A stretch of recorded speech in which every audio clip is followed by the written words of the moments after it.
출근하기 싫다.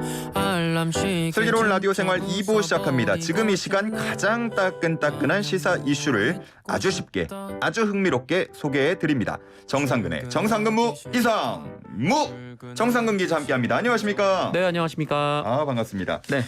오늘 슬기로운 라디오 생활 굉장히 중요한 날이에요. 왜요? 왠지 아십니까? 아, 청취율 조사 기간 때문에. 요즘은 이제 게스트분들이 더 잘하시는 것 같아요. 네, 느낌이 왔습니다. 맞습니다. 자, 오늘부터 청취율 조사 기간이 시작이 됐습니다. 02로 시작하는 청취율 조사 전화가 오면 받으셔서 YTN 라디오 슬기로운 라디오 생활 잘 듣고 있다고 대답을 해주시면 감사하겠고요. 그를 맞이해서 저희 청취 인증샷 이벤트도 진행을 하고 있습니다. 자, 청취 인증샷 단문 50원 장문 100원 샵 0945로 보내주시면 저희가 커피 쿠폰 보내드립니다. 정상근 기자에게 만약 청취율 조사 전화가 온다. 네. 어떻게 대답하실 겁니까? 아, 주저없이 슬기로운 라디오 생활.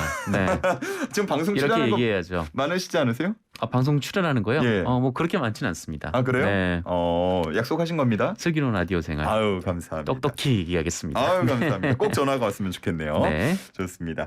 자, 오늘 주제 두 가지인데 하나씩 다뤄볼게요. 먼저 첫 번째 주제, 이준석 대표의 운명의 한 주입니다. 성적대 증거인멸교사 의혹을 받는 이준석 대표에 대한 징계 여부를 논의할 당윤리위 한 차례 미뤄진 바 있죠. 네. 이제 7일에 열리는 건가요? 7일에 열리는 걸로 예정이 돼 있습니다. 내일 예. 모레죠. 네. 근데 이번에 이제 결론을 낼지 안 낼지가 관건일 것 같은데, 근데 이번에는 결론을 낼 것으로 예측하는 분들이 많은 것 같습니다. 윤리위원회가 지난달 22일 열리지 않았었습니까? 네네. 그때 그 이양희 윤리위원장이 기자들 앞에서 관련돼서 이제 일정을 얘기를 했는데, 예. 7월 7일 다음 윤리위가 열고 여기서 이준석 대표의 소명을 듣고 의결을 할 것이다 이렇게 얘기를 했었습니다. 예. 이 의결을 한다는 것이 이제 결론을 내린다 이런 의미로 보이고요. 지금 뭐 국민의힘 지지율이 뭐 크게 출렁이는 상황에서 이 문제로 더 시간을 끄는 것이 뭐 이준석 대표도 그렇지만 네. 뭐 국민의힘 전체 입장에서도 그렇게 좋지 않은 일이기 때문에 또 이번에 결론을 내지 않을까 좀 이렇게 예상이 되고 있습니다. 예. 그러면 한 2주 정도 미뤄진 동안 뭐 변화가 좀 있었습니까? 막 딱히 이렇다 할 변화는 없죠. 사실 당시 윤리위가 열렸을 때도 뭐 이제 명백한 증거라든지 네. 좀 이런 거를 두고 다퉜던 부분은 아니었기 때문에 네. 당시 이제 김철근 정무실장 실제로 이른바 이제 그 입막음을 하려고 했는지 무마 시도를 했는지 이제 그 부분에 대한 얘기를 듣는 게 핵심이었고 네. 그 부분에 대한 얘기를 듣고 난 이후에 이 김철근 당 정무실장을 역시 이제 윤리위원회에서 이제 징계를 하기로 했기 때문에 예. 윤리위원회가 뭔가 좀 그 소명을 듣는 과정에서 좀 문제점을 발견했던 거 아닌가 뭐 이런 좀 추정을 할 수 있고요. 예. 그리고 그 이후에 이제 경찰 조사가 몇 번 있었긴 했었습니다만 뭐 그 내용을 이제 윤리위원회가 뭐 정확히 모두는 알 수는 없는 노릇이고 또 수사기관의 판단이 어떻게 나올지도 알 수 없는 상황이기 때문에 예. 뭐 그 사이에 뭐 이렇다 할 변화가 있었다 뭐 이렇게 보기는 좀 어렵습니다. 그러면 혹시 뭐 앞서 지지율 이런 얘기도 해주셨지만 또 연기될 가능성이 아예 없진 않은 거죠? 뭐 아예 없진 않죠. 뭐 아예 없진 않고 뭐 하지만 또 그 가능성은 좀 낮게 본다. 그렇게들 보는 것 같습니다. 일단 뭐 이번 주에는 결론이 나올 것으로 보고 있고 예. 그럼에도 불구하고 아까 좀 말씀드렸던 대로 이제 수사기관이 수사를 하고 있으니까요. 네네네. 또 경찰 조사가 또 속도를 붙고 있지 않습니까? 근데 지난달 22일에 윤리위원회가 열렸을 때 이렇다 할 결론을 내지 못했던 이유는 그 다음 날 이제 김성진 대표 그러니까 이 성상납 의혹과 관련된 한 중요한 인물이 예. 경찰 수사를 받기로 되어 있었기 때문에 22일 결정을 좀 내리기가 좀 어려웠을 거다. 뭐 이런 분석도 좀 있거든요. 예, 예. 게다가 만약에 그 윤리위원회가 이제 이준석 대표 징계를 결정했는데 네. 그 뒤이어서 이제 경찰 조사 결과, 경찰 수사 결과 무혐의 처분이라도 내려진다면 좀 윤리위원회 입장에서는 좀 상당히 곤혹스러운 상황이 되긴 하거든요. 그럴 수도 있겠네요. 뭐 당내 반발도 굉장히 강할 테고요. 그래서 이준석 대표도 뭐 징계를 하려면 이제 명확한 근거가 반드시 있어야 된다 이렇게 얘기를 했었고 네. 또 경찰 수사를 지켜봐야 한다 좀 이런 입장을 얘기를 했었기 때문에 경찰 수사 결과 발표 이후로 미뤄질 가능성이 뭐 아예 없는 것도 아니지만 그 경우에도 굉장히 국민의힘 내부에서 그 큰 내용이 또 벌어질 것으로 예상이 되고 있습니다. 그렇군요. 만약에 징계를 받게 된다면 가장 네. 낮은 수위가 경고인가요?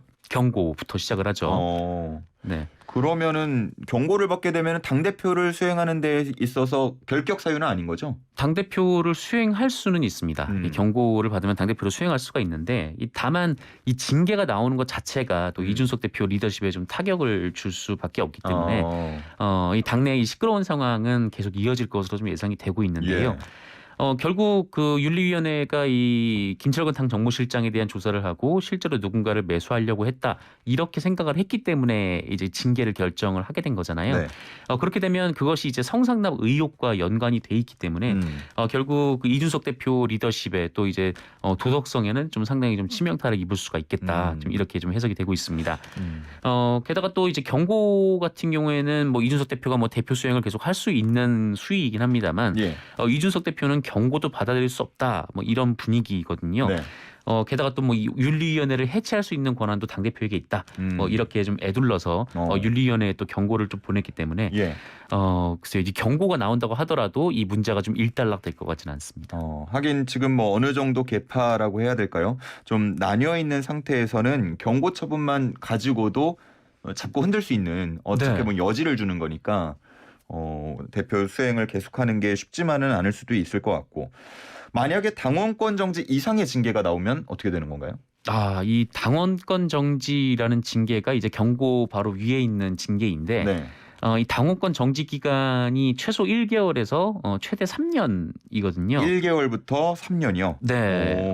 뭐 이렇게 되면은 사실상 이제 당대표 수행을 할 수가 없는 상황에 놓이겠죠. 네네. 일단 뭐 1개월이 나온다고 하더라도 뭐 남은 임기가 지금 1년밖에 없는 상황이고 또 이런 징계가 나온 상황에서 또 다시 와서 대표직을 수행하기가 좀 리더십이 좀 세워지지 않는 상황이기 때문에 네네. 굉장히 큰 혼란이 좀 벌어지고 그러니까 이준석 대표도 당연히 뭐 이 경고도 못 받아들인다고 했으니까 네네. 이런 중징계는 받아들이지 못하고 이제 이른바 이제 윤핵관과의 이제 전면전이 시작되지 않을까 좀 이렇게 좀 보여지고 있습니다. 이제 국민의힘 같은 경우에는 이 당 대표가 윤리위원회에서 이제 징계가 나오면 이 최고위원회 회의를 통해 이를 이제 취소하거나 정지할 수 있는 권한이 있거든요. 예. 그러니까 뭐 당장 그 좀 수위 높은 징계가 나오면 이를 시도할 가능성이 높죠. 아마 효력 정지를 신청을 하거나. 네, 아예 그냥 징계 처분을 취소하거나 뭐 경고만 나와도 이렇게 할 가능성이 있기는 한데. 예. 사실 이제 최고위원회 같은 경우에는 뭐 배현진 최고위원이나 조수진 최고위원 정도를 제외를 하면 약간 좀 중립적인 입장인 분들이 좀 많기 때문에 극단적인 윤리위 결정이 나오면 이 최고위원회가 뒤집을 가능성도 없지는 않습니다. 실제로 이제 권성동 원내대표도 뭐 이런 얘기를 했는데 신속한 징계보다는 정확한 징계가 우선이다. 좀 이런 취지의 얘기를 했거든요.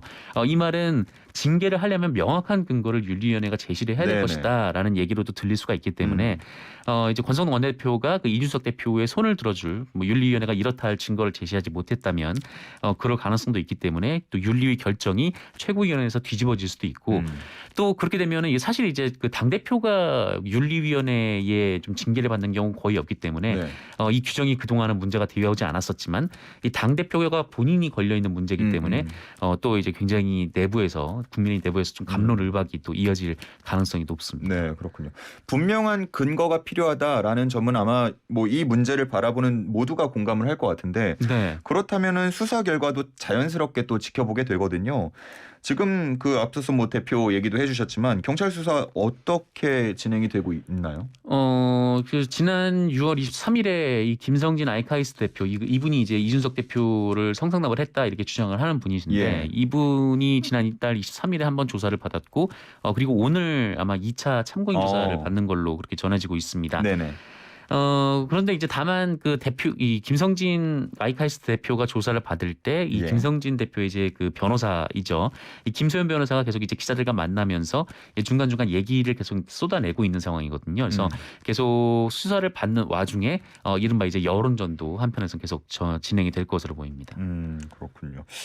그 앞서서 배현진 최고위원 이야기 해주시기도 했는데 지금 이준석 대표의 해명을 요구하면서 최고위원회 불참을 선언했어요. 네, 배현진 최고위원이 불참을 선언했는데, 그러니까 이 문제에 대해서 좀 명확해야 하지 않냐, 예. 명확하게 입장을 좀 밝히고 뭐 뭔가 어떤 조치가 있어야 되지 않냐라는 것이 이 배현진 최고위원의 주장입니다. 이준석 대표는 아니라고 하는 입장 아니에요? 그렇죠. 이준석 대표는 뭐 그런 사실 자체가 없었다라고 하는 거기 때문에 입장을 안 밝힌 거는 아닌 것 같은데. 네, 근데 뭐 두 사람 인정해라 간의 이런 건가요? 네, 갈등이 이제 폭발을 했다고 봐야 되는 거 아닌가 뭐 그런 상황이고 뭐 이준석 대표 같은 경우에는 뭐 본인이 나오기 싫다는데 뭐 내가 어쩌겠냐 오늘 아침 라디오에서 이런 얘기를 했더라고요. 그래서 이 얘기를 해보면은 이 배현진 최고위원이 나오지 않더라도 이 갈등을 좀 적극적으로 풀을 의지는 좀 없는 것으로 보입니다. 이 관계가 그러면 뭐 어디까지 멀어질까요? 당대표 내려놓을 때까지 계속 갑니까? 네, 뭐 이미 멀어질 대로 이미 배는 떠나간 거 아닌가라는 생각이 드는데 네, 회복할 수 없다. 네, 뭐 두 사람이 근데 예전에 이제 그 악수를 거부하고 이제 어깨를 치는 장면까지는 뭐 많은 분들이 보시면서 오히려 친해 보이는데 뭐 이런 생각을 이상한 얘기도 많이 나왔어요. 네, 하시는 분들도 있었는데 그 어쨌든 뭐 그 이후에 이제 비공개 최고위원회에서 좀 언성이 서로 높아지고 그런 일이 있었다라고 하니까 이미 양측의 좀 감정의 골이 많이 좀 깊어진 거 아닌가. 네, 뭐 배현진 최고위원으로 대표가 되지만 이른바 이제 윤핵관으로 부르는 사람들은 이준석 대표를 왜 이렇게 좀 비토하는 걸까요? 아무래도 과거에 좀 기억이 있지 않았을까라는 생각이 드는데, 네, 그 윤석열 대통령이 이제 후보 시절에 뭐 이른바 이제 그 이준석 대표가 이제 그 윤핵관들의 전행에 대해서 이제 문제를 제기하고 좀 당무에서 좀 손을 떼지 않았었습니까? 그래서 뭐 지역을 좀 돌아다니면서 뭐 그 윤석열 대표에게 내려오라라는 이제 메시지를 보냈었는데. 결국 윤석열 당시 후보가 내려갔죠. 내려가서 이제 두 사람이 이제 봉합을 했습니다만 그때의 기억이 뭐 이른바 이제 그 윤핵관 분들에게는 굉장히 좀 좋지 않은 기억으로 남아 있는 것 같습니다. 그러니까 뭐 아무리 대표라고 하더라도 너무 좀 일방적이고 너무 독단적이고 좀 이런 형태를 보이고 있다라는 것이 윤핵관 이라는 분들의 이제 주장인 거고 이준석 대표는 그 얘기를 또 그대로 또 반대로 하고 있는 그런 상황입니다. 윤핵관이라는 이 명명도 이준석 대표가 먼저 거의, 했죠. 네, 거의 이제 명사처럼 되어버렸는데요. 그런 것 같고. 근데 이 윤리위라는 게요. 아주 딱 공정할 수 있는 겁니까? 뭐 이 뒤에 뭐 예를 들어 윤심이 있거나 윤핵관이 있거나 혹은 뭐 이준석계가 있다. 이럴 수도 있는 거 아닌가요? 그렇죠. 이 아무래도 정치 내부 조직이기 때문에 또 게다가 또 한 가지 특징은 윤리위원회라고 해서 수사권이 있는 게 아니거든요. 그 누군가 집에 가서 압수수색을 할 수도 없는 노릇이고 또 누구를 불러서 뭐 조사를 할 수도 없는 노릇이고 뭐 그분이 협조를 하면 모르겠지만 협조를 안 하면 강제 구인을 할 수 없는 노릇이고 그러다 보니까 이 뭐 이른바 이제 그 분명하지 않은 그러니까 수사기관의 결과가 나오면 모르겠는데 지금처럼 뭔가 좀 분명하지 않은 사안을 가지고 새로운 팩트를 이제 발굴을 해서 뭐 이제 발표를 할 수는 없는 그런 상황이란 말이죠. 이제 결국은 이제 가지고 있는 자료들로 인해서 이제 정치적인 판단을 하는 건데 그러다 보니까 이제 좀 정치적인 좀 배경이 있는 거 아니냐. 뭐 이른바 이제 뭐 윤석열 대통령의 뭐 의심이 아니라 의지가 있으면 좀 이준석 대표가 이제 징계를 받지 않을 수도 있는 거 아니냐. 좀 이런 얘기도 그래서 나오고 있는 것 같습니다. 그렇군요. 그래서인가요? 그 윤석열 대통령 나토 순방 귀국길에 이준석 대표가 갔단 말이죠. 허례허식 싫어하는 이준석 대표인데 가서 인사를 하고 또 칭찬도 했어요. 칭찬의 이제 이야기를. 이거는 뭐 마음이 좀 바뀐 걸까요? 네, 뭐 아무래도 뭐 지금 이제 마스터 키를 쥐고 있는 사람이 윤석열 대통령이라고 봐야 되지 않겠습니까? 그러니까 과거 이제 후보 시절 갈등에 대해서 좀 말씀을 드렸었는데 그때는 이 마스터 키를 쥐고 있는 사람이 이제 이준석 대표였거든요. 그게 뭐 실제든 아니든 그 이준석 대표가 보이콧을 한 이후에 윤석열 당시 후보의 지지율이 떨어졌었기 때문에 그 주도권이 이제 이준석 대표 쪽으로 넘어갔던 거고. 그런데 이미 윤석열 대통령은 대통령이 된 상태잖아요. 그렇다면 윤석열 대통령은 지금 이준석 대표에게 아쉬울 것이 하나도 없는 그런 상황이란 말이죠.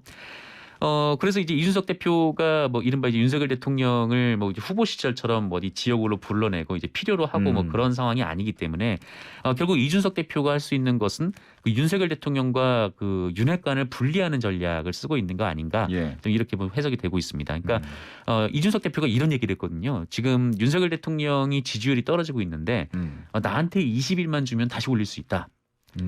그 말은 지금 윤석열 대통령 주변에 있는 사람들이 일을 제대로 못한다라는 의미인 거고 그리고 또 이런 얘기도 했었죠. 그 뭐 윤핵관이 윤석열 대통령을 잘 모른다 이런 얘기도 했었는데 내가 더 잘할 수 있다. 내가 더 윤핵관이 될 수가 있다. 좀 이런 메시지를 보낸 것으로 보입니다. 그렇군요.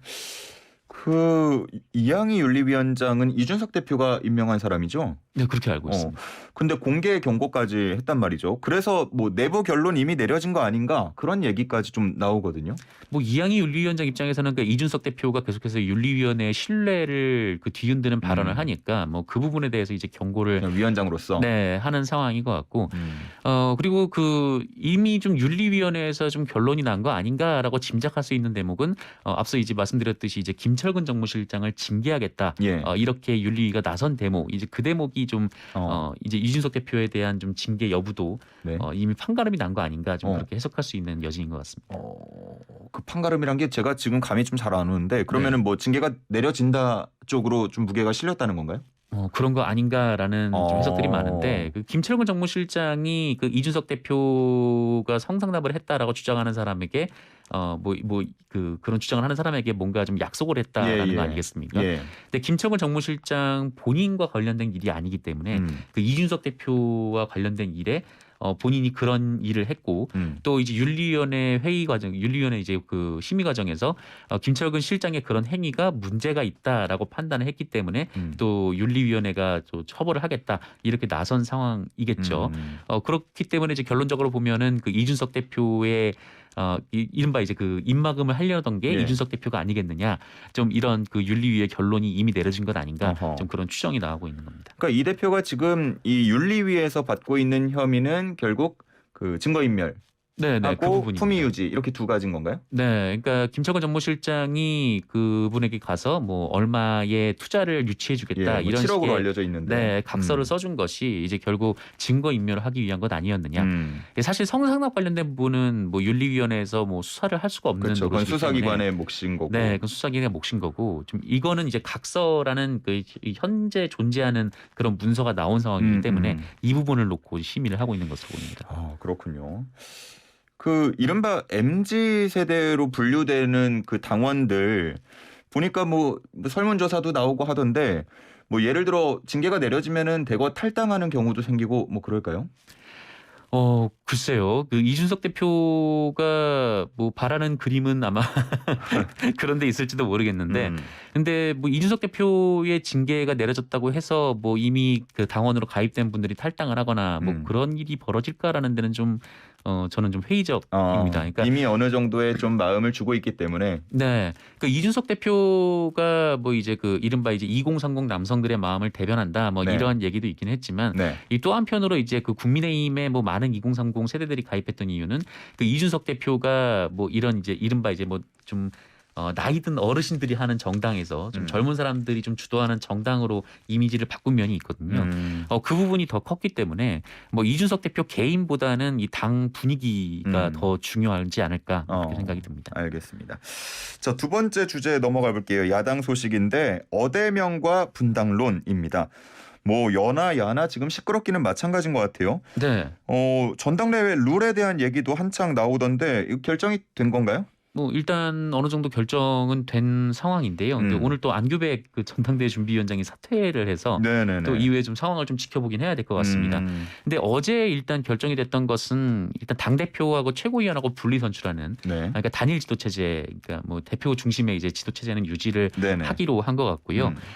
이제 선거인단 비중은 이제 변경이 되는데 이 대의원의 투표 비중을 한 45에서 30 정도로 낮추고 일반 국민의 투표 비중을 한 10에서 한 25 정도로 높이는 15를 떼서 1로 준 거네요. 네네 그렇습니다. 이제 그렇게 좀 룰이 결정이 난 것 같습니다. 네. 국민 여론조사 비중이 늘어났다 이렇게 보시면 될 것 같고요. 예. 다만 이제 그 최고위원회의 권한을 그 어떻게 강화할까? 그러니까 대표가 가지고 있는 권한들이 있는데 이 권한을 이제 최고위원들과 어떻게 나눌 것인가? 이 부분에 대해서는 뭐 추후에 논의를 하기로 했습니다만 오늘 오전에 이제 안규백 전준희 위원장이 사퇴를 하는 상황이어서 좀 이 얘기가 좀 뒤로 밀릴 수도 있을 것 같습니다. 그렇군요. 일단 일반 국민 여론조사 비중이 높아지는 데 대해서 뭐 여러 가지 해석이 있습니다만 이재명 의원이 유리할 것이다라는 얘기도 나왔었고요. 네.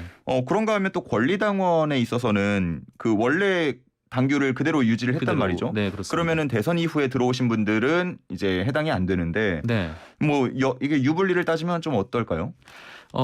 글쎄요. 뭐 기존의 경선 룰이든 아니면 새로 바뀌는 경선 룰이든 지금 같은 분위기에서 이제 결과에 크게 차이가 있을까 아하. 뭐 이렇게 보시는 분들이 꽤 많은 것 같습니다. 예, 그렇군요. 어제는 또 박지원 전 비대위원장 출마 선언 그리고 또 어떻게 보면 출마가 막히면서 네. 가로막히면서 그 얘기가 좀 한창 나왔던 것 같아요. 네, 맞습니다. 그러니까 박지원 전 비상대책위원장이 당원 가입을 한 지가 얼마 되지 않는데 이 민주당은 당대표 선거에 출마하기 위해서는 권리당원이 된 지 6개월이 지나야 하는 네. 룰이 있거든요. 네. 근데 그 룰에 박지원 비대위원장이 맞지 않는 거고 근데 박지원 비대위원장은 뭐 특별한 경우에는 뭐 언제든지 뭐 그런 문호를 개방할 수 있지 않냐. 네네. 지도부가 라면서 회의를 해서 충분히 지도부가 받아줄 수 있다. 결정을 해줄 수 있다. 뭐 이런 음. 얘기였는데 이 지도부에서는 뭐 그런 특별한 사정은 보이지 않는다라는 결론을 내린 것 같습니다. 예. 그러니까 예를 들어 계속 나왔던 게 김동연 전 이제 후보 시절에 네. 그때는 좀 예외를 인정해 준 거 아니냐 이런 얘기를 또 하고 있단 말이죠. 네, 예외를 인정해주긴 했는데 이제 다만 그때는 이제 김동연 위원장이 당내에 가입을 해서 신청을 했던 것은 아니고 이 당대당 통합 과정에서 좀 그런 룰 변경이 좀 있었거든요. 어찌 보면 뭐 인재 영입이다.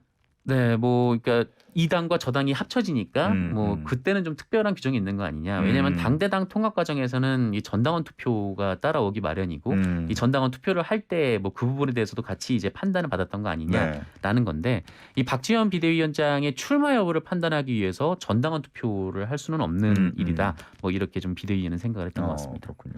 이 박지원 위원장은 그 뭐 이 결정이 나오기 전에 한 인터뷰이긴 합니다만 20대 당 이제 비대위원장으로서의 80일간의 소회를 적은 뭐 책을 쓰고 있다 이런 얘기도 하더라고요. 네. 이게 한번 또 공개되면은 좀 여파가 있을까요? 여파가 클 것 같다는 느낌이 좀 드는데요. 솔직하게 쓸까요? 네, 아무래도 이제 박지원 위원장이 뭐 그동안 이제 본인의 생각들을 음. 이제 뭐 가감 없이 좀 얘기를 하는 스타일이다 보니까 예. 아무래도 책에는 좀 더 이제 자세한 내용들이 들어가 있을 가능성이 높고 그렇게 되면은 뭐 민주당 내부에서 굉장히 좀 뭐라고 할까요? 좀 소란스러운 일이 될 것 같긴 합니다. 그렇군요. 자, 다시 당대표 선거로 넘어와서 그러면 결국은 이재명 대 97그룹 뭐 이런 구도가 될까요? 그런 구도가 됐죠. 이제 박지원 위원장이 나오지 못한 상황이기 때문에 지금 일단 이제 97그룹에 속한 의원들이 다 출마를 한 상황이고 이른바 이제 그 당대표 후보로 거론됐던 의원들이요. 이 강훈식 의원이라든지 뭐 박용진 의원, 강병원 의원 그리고 박주민 의원도 출마 준비 중인 것으로 얘기가 나오고 있거든요. 오늘 김민석 의원 출마 선언도 있었고요. 네, 김민석 의원은 이제 86세대이고 또 이제 뭐 86그룹에서는 또 서른 정청래 의원 등이 출마를 선언할 예정이거나 출마를 고민하고 있는 것으로 전해졌는데 결론적으로는 이재명 의원과 이제 97세대 의원 간의 대결이 되지 않을까. 그리고 또 이재명 의원에 이제 대항하는 이제 다른 후보들의 좀 연합이 좀 이어지지 않을까. 좀 그렇게 좀 추정이 되고 있습니다. 뭐 컷오프를 5명까지 확대한다 이런 얘기도 나왔다가 보니까 확대는 안 하는 걸로. 네. 그러면 총 3명까지인 건데 네네. 어떻게 될까요? 뭐 97그룹 단일화는 뭐 기정사실합니까? 뭐 97그룹에서 이제 컷오프 되시는 분들이 있을 테고 이제 뭐 남은 분들이 있을 텐데 결국 남은 두 분이 뭐 얼마만큼 유의미한 성적을 거두느냐 뭐 이 부분이 관건인 것 같습니다. 근데 이 이재명 의원이 만약에 출마를 한다면 좀 굉장히 좀 강력한 카드가 될 가능성이 높아서 이게 그 표 차이가 꽤 많이 나면은 그 출마한 분들도 굉장히 좀 타격을 받게 되는 상황이잖아요. 뭐 그러다 보니까 뭐 단일화를 통해서 어느 정도 좀 이재명 의원과 좀 격차를 좀 좁히는 그런 방식으로 대응하지 않을까. 좀 그렇게 얘기가들이 나오고 있습니다. 이런 또 신조어 만들어졌어요. 어대명. 어차피 대표는 이재명. 네. 어떻게 뭐 뭐라고 동의하십니까라고 물어봐야 될까요? 어떻게 보십니까? 뭐 지금은 아무래도 이재명 의원의 가능성이 굉장히 좀 높다. 네, 바뀐 룰을 봐도 이제 국민 여론조사가 이제 한 꽤나 비중이 높아지는데 얼마 전에 그 야권 대선 주자 지지율을 조사를 했을 때 사실 이재명 의원을 제외하고는 지금 나와 있는 대표 후보들은 보이지 않았었거든요. 또 그만큼 대중적 인지도가 있고 또 대중적 인지도가 있다라는 것은 또 그만큼 이제 기대감이 있다라는 거기 때문에 뭐 아무래도 좀 뭐라고 할까요? 이제 현재 구도로서는 그 이재명 의원이 출마를 하게 된다면 좀 유리하지 않을까 좀 그렇게 판단이 되는 것 같습니다. 만약에 그 예상대로 당선이 된다고 했을 때 분당에 대한 얘기도 나오더라고요. 분당에 대한 얘기를 거론하는 분들이 있더라고요. 그 이재명 의원이 뭐 이제 대선 때 그리고 지방선거 때 이렇게 출마를 했다가 이 당 패배에 책임이 있는데 이 책임을 지지 않고 다시 또 당대표에 나간다면 당내 혼란이 가열될 거고 또 논쟁도 되게 치열해질 거고 그러다 보면 이제 분당이 될 수도 있다. 뭐 이런 얘기들이 나오고 있는데요. 다만 이제 그 얘기는 그 이른바 이제 그 요새는 뭐 이재명 의원을 중심으로 하니까 뭐 이른바 반명 진영 쪽에서 좀 나오고 있는 상황인 거고요. 네. 뭐 일종의 좀 이재명 의원을 좀 주저앉히려는 좀 약간의 좀 협박성도 녹아 있는 거 아닌가. 네, 그런 생각이 좀 듭니다. 그렇군요. 알겠습니다. 다음 주에 모실 때는 과연 이 결론들이 어떻게 나와 있는지 네. 흐름이 어떻게 또 움직여 있을지 상당히 궁금합니다. 다음 주에 얘기 계속 이어가 보도록 할게요. 네. 자, 오늘 여기까지 듣겠습니다. 감사합니다. 고맙습니다. 지금까지 정상근 기자와 함께했습니다.